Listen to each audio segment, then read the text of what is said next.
Hi guys! So, dito pa rin tayo sa Japan. And papakita ko sa inyo yung profit ko today. So, ayan, nag-trade lang tayo ngayon. $877 na tayo.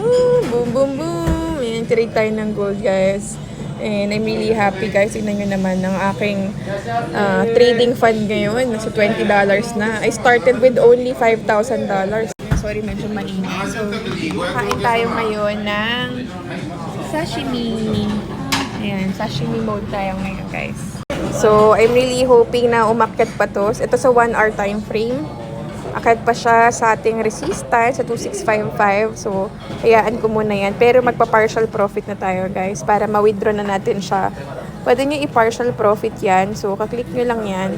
Lalagay nyo lang, bababaan nyo lang yung lot size ito ng ipa-partial profit nyo. So, lalagay nyo 0.5.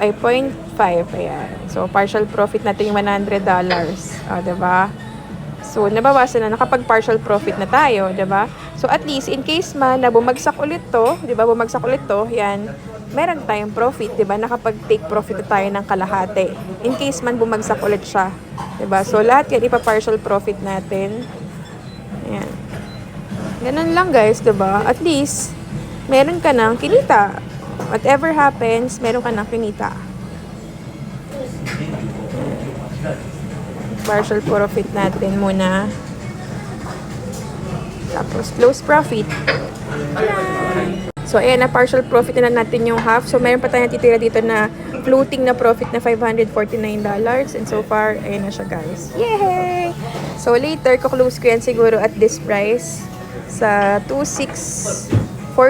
Ayan, pwede tayo mag-close dyan.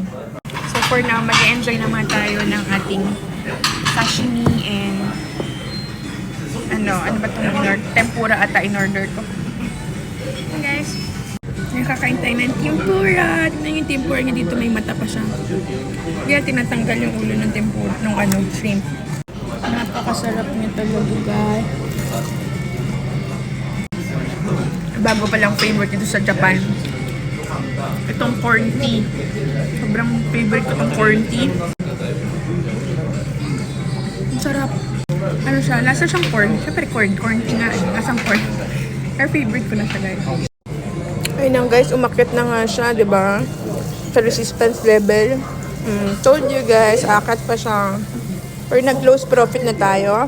Dahil ayan, 5,000 na tayo. Ay, 2,000. 2,000 na profit na tayo.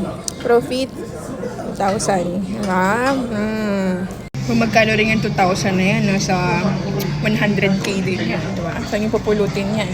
Ang kainan natin dito yan sa Japan.